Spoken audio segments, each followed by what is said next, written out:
The record does not begin with violence. It begins with administration. In the early centuries of Ottoman expansion, conquest was not only a matter of armies and banners. It was a matter of ledgers, decrees, seals, and the slow absorption of conquered lands into an imperial system that defined loyalty, obedience, and silence. Monasteries and convent, long-standing Christian institutions, were not immediately destroyed. They were catalogued. Christian convents existed across the Balkans and Anatolia long before Ottoman rule. They were places of enclosure, discipline, and prayer. Their inhabitants, nuns bound by vows, were not political actors, not soldiers, not rebels. Yet within an empire structured around hierarchy and control, even isolation could become a liability. The Ottoman state governed through classification. Subjects were identified by faith, tax obligation, and legal status. Christians were incorporated as dhimmi, protected yet subordinate. Protection did not mean autonomy, it meant surveillance under law. Convents fell into an ambiguous category. They were property but not private property.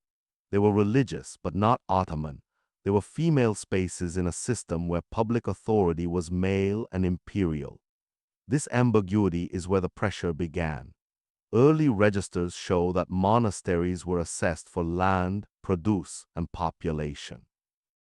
Officials recorded the number of residents, the extent of holdings, and the revenue potential. A convent was not viewed as a spiritual refuge. It was viewed as an enclosed economic unit. The first interventions were procedural. Tax exemptions once granted by Byzantine authorities were reviewed, then narrowed. Land rights were questioned. Deeds were reissued in Ottoman legal language. Each revision required compliance, appearance before officials, and proof of legitimacy. Proof often unavailable to communities whose authority came from tradition rather than imperial documentation. Nuns were rarely summoned directly. Male representatives, priests, stewards, intermediaries were used. This created distance. Decisions were made about women who were never present to speak. As Ottoman authority stabilized, the pressure shifted from property to presence. Imperial law did not prohibit Christian religious life, but it did regulate visibility. New religious buildings were restricted. Repairs required permission. Bells were discouraged. Processions were limited. Convents that once existed openly were pushed into quiet endurance. Isolation, however, was not protection. Travel restrictions meant that nuns depended on approved intermediaries for supplies. Food, cloth, candles, manuscripts, each required negotiation with officials or contractors aligned with the state. Dependency replaced autonomy. Records from provincial courts show disputes over access roads, water sources, and surrounding fields. These disputes were not resolved quickly. Delays favored the administration. During delay, conditions worsened. The method was not attack, it was attrition. In some regions, convent land was reassigned under the timur system, granted to Ottoman officials in exchange for service. The land was not seized outright, it was reclassified. The convent became a tenant on what it once owned. This reclassification changed daily life. Produce quotas were imposed, storage was inspected, failure to meet expectations was noted, notes became precedents. A pattern emerges in the documents: inspection, assessment, correction, reassessment. Each cycle reduced independence. Female religious communities were especially vulnerable because they lacked public advocates. Male monasteries, tied to broader ecclesiastical networks, could appeal, delay, negotiate. Convents were smaller, quieter, and easier to overlook or overrule. Ottoman officials did not need to enter convent walls to exercise control. Authority stopped at the gate, but its effects passed through it.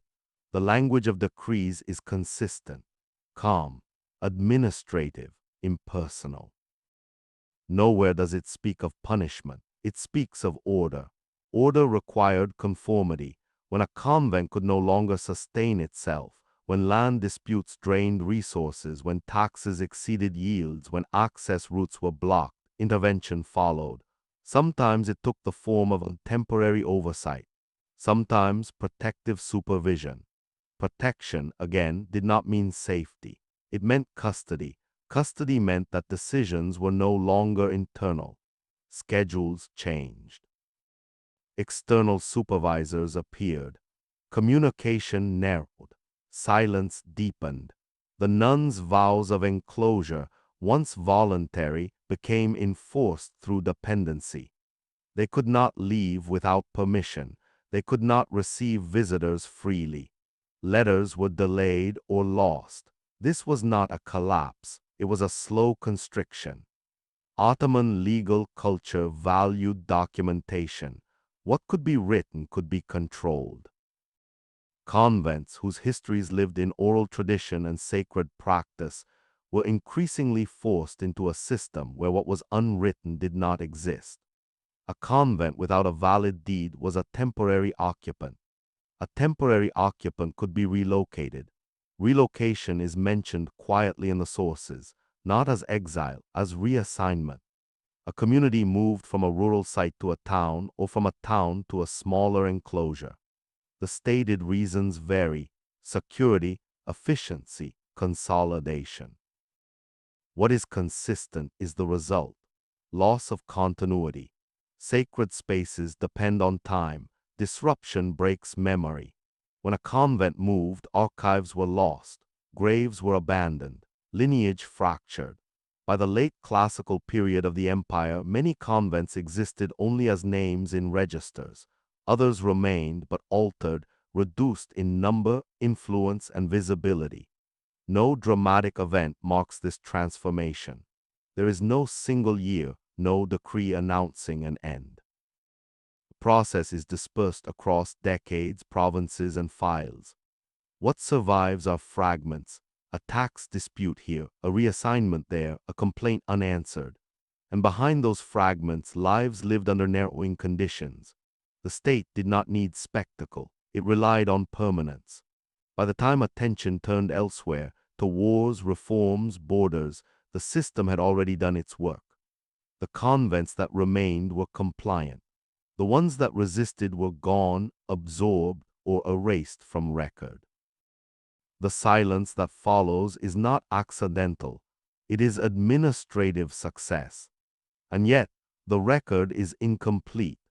What the documents do not describe is how this pressure was experienced inside the walls, how discipline changed, how fear entered routine, how obedience shifted from spiritual authority to imperial expectation. That part of the story does not appear in ledgers. It waits elsewhere. By the time the imperial system had fully settled over the provinces, the work no longer required constant supervision. Control, once established, became habitual. It functioned through routine, repetition, and quiet compliance. For Christian convents, this meant that pressure no longer arrived as inquiry. It arrived as expectation. The Ottoman institution governing non-Muslim communities did not rely on a single office. Authority was dispersed between provincial governors, judicial courts, fiscal agents, and religious intermediaries. This dispersion created uncertainty. No single decision could be appealed cleanly. Responsibility was everywhere and nowhere. For enclosed women, this diffusion was decisive. Convents existed under overlapping jurisdictions. Religious matters were nominally internal. Property matters were imperial. Daily survival sat between the two. Any conflict, no matter how small, could be escalated outward. Court records show an increase in litigation involving convent property during periods of consolidation. Boundaries were redrawn, water rights reassigned, access corridors narrowed. Each dispute was framed as technical, none acknowledged consequence. The convent was expected to adapt. Adaptation meant restructuring internal life to meet external demand. Work schedules shifted toward production. Prayer hours adjusted to inspection routines. Silence became practical rather than spiritual. Oversight intensified without announcement. Officials did not remain present. They appeared periodically, unpredictably. This irregularity ensured compliance. One never knew when a register would be checked, when a complaint would surface, when a new demand would arrive. This uncertainty was itself a method. Documentation became a tool of pressure. Requests for proof multiplied. Older charters were questioned for authenticity. Translation into Ottoman legal language was required, often at the convent's expense. Errors invalidated claims. A convent unable to navigate legal procedure was deemed uncooperative. Uncooperativeness did not provoke punishment, it provoked supervision. Supervision introduced intermediaries, appointed stewards, overseers, or guardians, ostensibly to assist. In practice, they became filters. All communication passed through them. Supplies, visitors, correspondence, nothing moved freely. This did not violate law, it fulfilled it. Within this structure, resistance was nearly impossible. Withdrawal was interpreted as concealment, silence as noncompliance. Obedience required visibility, yet visibility invited intrusion. The institution did not need to accuse, it only needed to observe. In some cases, convents were merged. Two communities became one. The rationale was efficiency. Fewer sites meant easier administration. Fewer voices meant less friction. Mergers dissolved lineage. Seniority disputes arose. Ritual practices conflicted. What had once been stable became fragile. Fragility justified further intervention. Internal discipline, once spiritual, became externally oriented. Rules were enforced not for devotion but to avoid scrutiny. Fear entered routine not as terror but as calculation. What could be seen? What could be questioned? What must be hidden? The architecture of convents changed subtly. Windows were covered, entry points reduced, public-facing spaces shrank, not to protect privacy, but to limit exposure. This physical contraction mirrored an administrative one. Imperial systems value predictability. Anything self-contained yet autonomous was suspect. Female religious communities, enclosed and non-productive by imperial standards, did not fit neatly into the hierarchy. They were tolerated but never trusted. In certain provinces, convent residents were required to register individually. Names, ages, origins, identity reduced to list entries, movement tracked through absence and return. Registration created permanence. Permanence enabled accountability. Accountability enabled control. The psychological effect of enumeration should not be underestimated. To be counted is to be claimed. Claim did not imply care. It implied responsibility to comply. As generations passed, younger nuns entered a world already narrowed. What elders remembered as loss, they experienced as normal. The walls had always been quiet. The rules had always been strict. The oversight had always existed. Memory faded faster than documentation. The empire did not erase by destruction. It erased by continuity. Archives grew thicker. Stories thinned. When disputes arose between convents and local officials or between communities and stewards, the court language remained neutral. Outcomes favored administrative clarity over spiritual continuity. What could not be quantified could not be defended. There are moments in the record where resistance surfaces indirectly.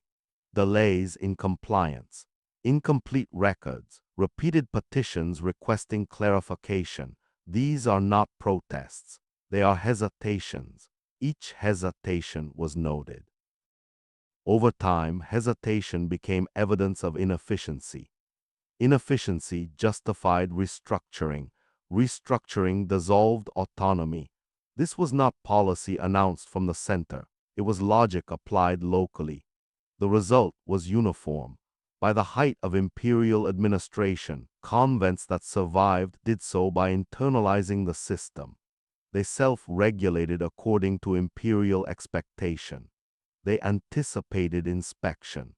They limited contact. They reduced visibility.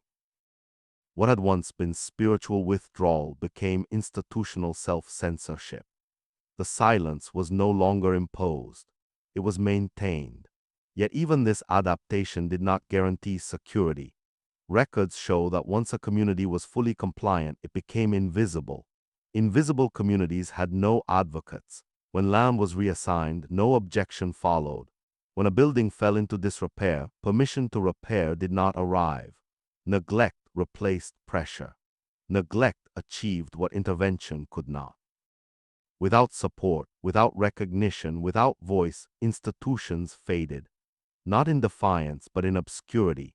What remains in the archives is the system speaking to itself. Orders answered by confirmations. Inspections followed by notes. Closures recorded as procedural adjustments. The women themselves vanish between lines. Their experience survives only in absence, in the sudden end of entries, in the disappearance of names, in the reassignment of space once marked sacred. The empire moved on.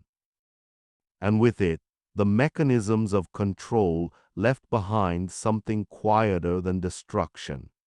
They left silence. When the record thins, historians are taught to be cautious. Absence is not always evidence. Silence does not always mean intent. Yet in imperial system, silence is rarely accidental. It is often the final stage. By the later periods of Ottoman administration, the question was no longer how Christian convents were governed.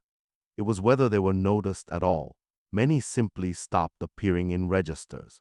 There is no decree announcing their end, no order dissolving female religious life. The disappearance is gradual, uneven, and bureaucratically unremarkable.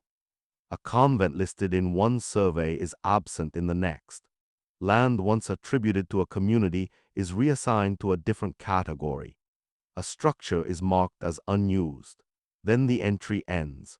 What happened inside those walls is not recorded. Only the outcome is. Imperial systems preserve what they continue to manage. What falls outside management ceases to exist administratively. For convents already reduced, supervised, and silent, this was the final vulnerability. Once a community lost recognition, it lost protection. A building without status could not be repaired. Land without claim could not be defended. A group without registration could not petition. Survival depended on visibility, yet visibility had long been discouraged. This paradox sealed their fate. In some cases, convent buildings were repurposed. The record uses neutral language, reassigned, converted, absorbed. The prior occupants are not mentioned. Space changes function without reference to memory. In others, structures were abandoned. Weather and time completed what administration began. Ruins required no explanation. For the women themselves, options narrowed to endurance or dispersal. Some joined other communities. Some returned to families. Some vanished from record entirely. Their vows, once lifelong, dissolved not by choice but by circumstance. This was not mass expulsion. It was attrition without spectacle. Ottoman governance did not require uniform outcomes. It required stability. Where convents posed no administrative problem, they lingered. Where they did, they were simplified out of existence. Simplification is a recurring imperial instinct. By the time reforms and modern pressures reshaped the empire, the earlier structures of female Christian monastic life had already been hollowed. Reform addressed what was visible. What had become invisible was left untouched. Later observers misread this absence. They assumed decline from within. They attributed disappearance to lack of vocation, changing devotion, natural decay. The system's role remained unspoken, because the system left no dramatic trace. Archives do not record emotional impact. They do not describe fear, resignation, or loss of meaning. They preserve decisions, not consequences. What was efficient for administration was devastating for continuity. The legacy, therefore, is fragmented. Historians reconstruct from gaps, from land transfers that make no mention of prior occupants, from sudden cessations of correspondence, from architectural remnants with no narrative attached. Each fragment suggests not violence, but pressure applied over time. The empire's method was successful precisely because it did not provoke resistance that required suppression. It shaped conditions until alternatives disappeared. In this sense, the treatment of Christian nuns was not exceptional. It was exemplary. It demonstrates how power can erase without confrontation, how institutions can be neutralized without attack, and how certain lives can be removed from history without ever being declared enemies. What remains today is uneven memory. Some regions preserve local traditions of vanished convents. Others retain only place names. Many retain nothing at all.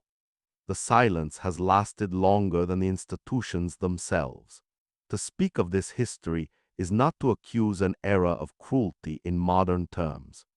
It is to recognize a pattern of governance that prioritized order over existence, that treated enclosed communities as administrative variables, that resolved ambiguity by elimination. The nuns were not targeted for who they were individually. They were dissolved because they did not fit cleanly into an imperial framework. This distinction matters. It explains why the story is rarely taught. There is no single event to point to, no massacre, no edict, only systems functioning as designed. Yet systems leave marks. They leave altered landscapes. They leave broken lineages. They leave questions unanswered. The fate of these convents is not written in tragedy. It is written in procedure, in margins, in the quiet end of entries, and in the long silence that followed. The archive closes without conclusion.